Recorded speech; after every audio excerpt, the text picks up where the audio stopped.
Today, we're talking about one of the most controversial figures in Los Angeles street history. Some people remember him as the founder of the Crips. Others remember him as a convicted murderer.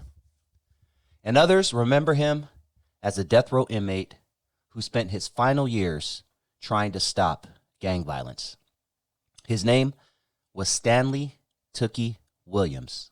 Two of the main leaders of the Crips was Tookie, Stanley Williams, and Raymond Washington was the East Side.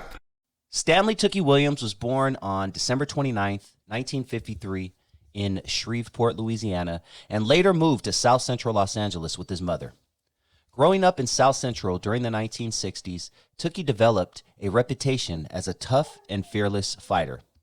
Friends and rivals alike knew him as someone who was physically imposing and willing to defend himself at any time.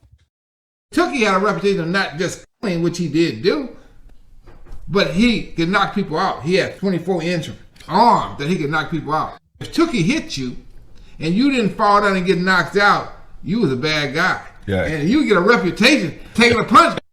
By his teenage years, he had become one of the most respected young street figures on the west side of South Central.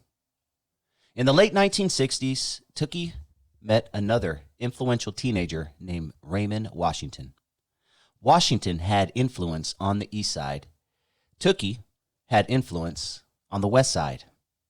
Together, they began bringing neighborhood groups together under one banner.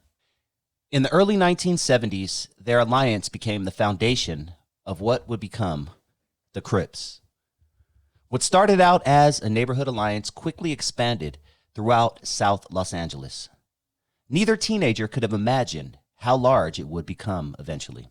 Before I saw this dude, I seen Tookie several times as I got older, and it was all kind of rumors about Tookie. Guy shot him with a 22 in the chest. He pulled the bullets out, beat the nigga's ass. I mean, these guys became street legends. As the Crips expanded, their reputation spread rapidly. New sets formed across Los Angeles. Neighborhoods either joined the Crips or organized against them. Those opposing groups would eventually become known as the Bloods. The rivalry between the two organizations would shape Los Angeles street culture for decades. I met Tookie at the Watch Festival through Raymond. I met him in '72. And right after we had lost our friend Skip, remember the festivals are in August. And we hadn't found out who killed Skip. We didn't know that it was Crip involvement, but of course they were the number one suspect.